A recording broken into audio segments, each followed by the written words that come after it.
Before the video starts, let me break down what you can expect in this review. 1. I will talk about the plot or the story of the episode. 2. I will talk about the things that I like. 3. I'll talk about the things that I didn't really care for. And 4. I will give the episode a score out of 10. Also, spoilers. With that being said, let's get right into it and break down the actual episode review. Hey, how's it going, guys? Tanner here, and welcome back to yet another one of my Ninjago Season 8 episode reviews. Tonight we are taking a look at episode 82, Dread on Arrival. This is, of course, the 8th episode, I think, in the whole Season 8 story arc here. I believe it's the 8th episode, right? I'm pretty sure it is. But as we normally do for these reviews, I'll go through the plot, then I'll talk about the good things that I liked about the episode, and then I'll talk about the things that I thought could have been improved. This episode pretty much continues right after the last one left off. It actually opens up with the giant crab from the last episode walking through Ninjago City, and it turns out the ninja are actually using it to meet up with the police commissioner, who, of course, I don't think we've seen since season 6, I want to say. Could be wrong about that. But they do inform the commissioner of everything that's happened, ever since Harumi went rogue, and basically everything that has to do with the Sons of Garmadon. So they pretty much get him up to speed.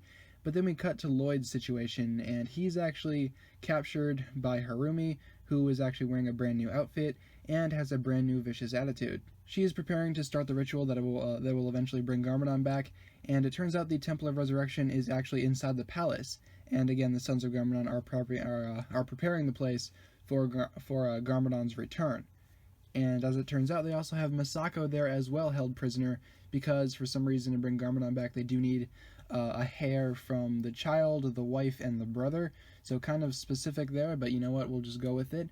Harumi toys with Lloyd's emotions a little bit, and it's actually quite heartbreaking to watch considering how good they actually were together in past episodes. We then cut to nightfall, and the ninja are carrying out their strategy to rescue Lloyd and stop Garmadon's resurrection, while Harumi is still prepping for the ritual to bring back Garmadon. Harumi has actually set up a rig to drown either one of the Garmadon family members if the ninja try to attack, so they basically have Lloyd hooked up on one end and Masako hooked up on the other, and basically if there's any sketchy business going down, Harumi will just simply drown one of them and it'll be all on the ninja. So pretty good strategy there, Harumi. I do need to give you props on that one. But the police show up first to the SOG headquarters as a distraction so that the ninja can break through, and they try their best to bring down the Sons of Garmadon, but actually end up failing, which, what a shocker for the Ninjago police force. The ninja actually end up using Kai's Katana V11, or VII, to break into the palace while the Sons of Garmadon continue to fight with the police force.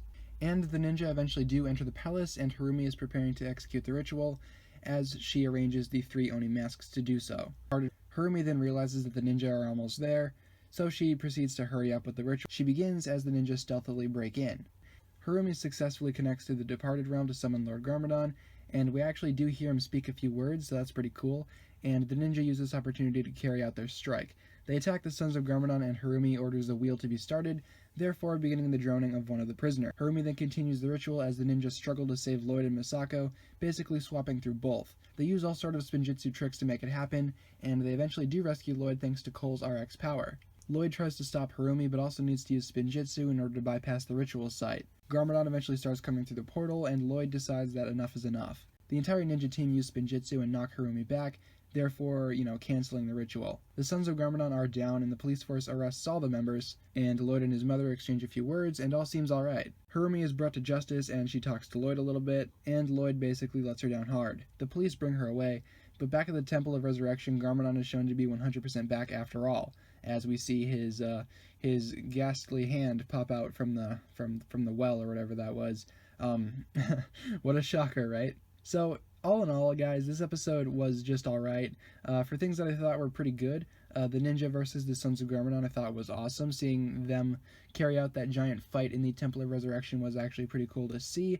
I enjoyed seeing how the ninja worked together to take down various Sons of Garmadon members, such as Mr. E and Kilo. I thought that was really well done. We also got to see Cole's RX power back, which is always a plus. And speaking of things coming back, Garmadon is back officially now in the series, as we saw him we saw that he actually made it through the portal somehow.